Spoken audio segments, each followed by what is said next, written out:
So I'm just showing off the standard UHC trap with the signs. You can come down. The trapper has a major advantage, but you can still get hits through, and that's what we're going to try to fix. There are two parts to my improved design. Right here is part one. The open fence gates you do not collide with, but you can't hit through unless you stand all the way up front and the player's hugging the slabs, or you go off the sides. This means that you can't use bows, you can't eat, you can throw ender pearls, lava, place blocks.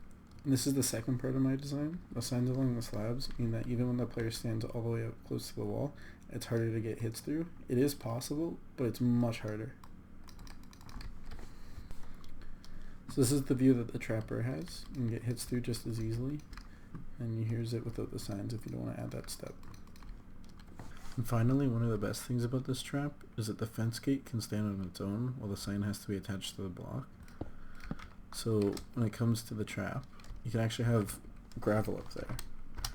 So after the player mines the fence gates, and then the stone, and then through here, there's still a wall blocking them before they can get out. Just add some extra layers.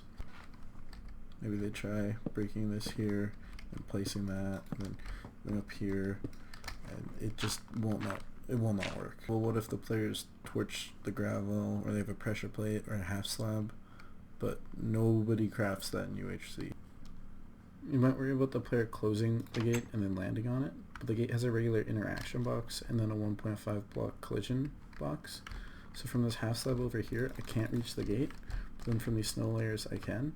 So when I remove the 2 blocks from the character height, you can actually see that there's a 0.575 margin of error to reach the gate and close it. This is actually more precise than a water bucket. Another advantage that you have is that when you place signs, it forces you to uncrouch, but with the gates you can place them all down, open up a hand, and then unlock them with an empty hand. One last thing you might worry about is a player getting damage boosted out of the trap after closing the gate, where from this slab to over here is 3 blocks because of the extra half added, and then from here to on top of this one is 2 blocks.